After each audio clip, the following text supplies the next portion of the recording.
Today, I'm going to show you how to add a custom subscribe button or watermark to your YouTube videos. The most important things you need to know here is that your image has to be less than 1 megabyte. 150 by 150 pixels is recommended, but doesn't seem to be essential. And the types of files we could use here are an unanimated GIF or GIF, a JPEG, a BMP, whatever that is, or a PNG. The purpose of having a watermark can be a branding thing, I guess. Really, it's to give viewers another opportunity to subscribe to your channel. So as you can see on my channel, I just use a pretty simple watermark that just says subscribe. It is going to be really small, so the simpler the better. If you already have the design you want to use and it fits that criteria and you just need to know where to put it, jump to the final chapter of this video. Otherwise, here is how you can easily create one using the free version of Canva. If you don't have an account, you can very quickly and easily sign up for a free one, and there's a link in the description of this video to do just that. So we're going to select custom size. YouTube's asked for 150 by 150, so let's do that. If you're using the free version of Canva, you won't be able to download your image with a transparent background, but that's totally fine. Let's just add a background color to your square. Maybe you have a brand color you can use. Just make sure that the color of the text that you're going to use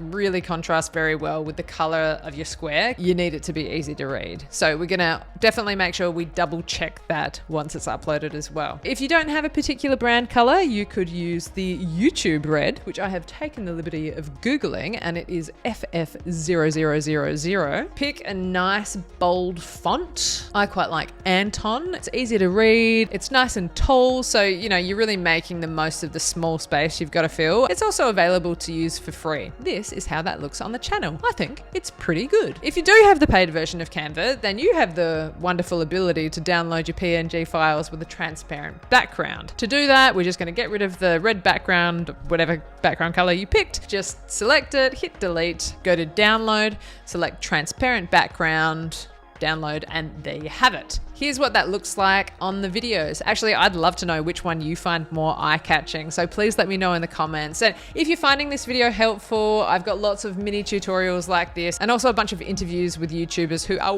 way more experienced than me, who have shared heaps of gems of wisdom to help you grow your channel. So if that sounds interesting to you, maybe you would like to use my custom subscribe button in the bottom right-hand corner of this video. So we've got our image for our custom subscribe button. Fantastic. Jump on over to YouTube Studio on a desktop or a laptop. This isn't going to work on your mobile. Scroll down to customization. Scroll all the way down to the bottom of that page and you'll see video watermark. Click upload, select your image. Now you have the option of customizing when the watermark's displayed on the videos. At the end of the video, a custom start time, or the entire video. I personally have mine set to be displayed for the entire video. I don't really know a good reason why you'd want to put it at the end or pop up at a particular time. If you have any thoughts on that, please let me know in the comments. All you have to do now is hit publish, refresh your browser, and go check out how it looks in one of your videos. Most important thing is that you can read it. I don't know how much of an effect this actually has on YouTube growth, but it's a simple thing to add that may make a difference to your channel, so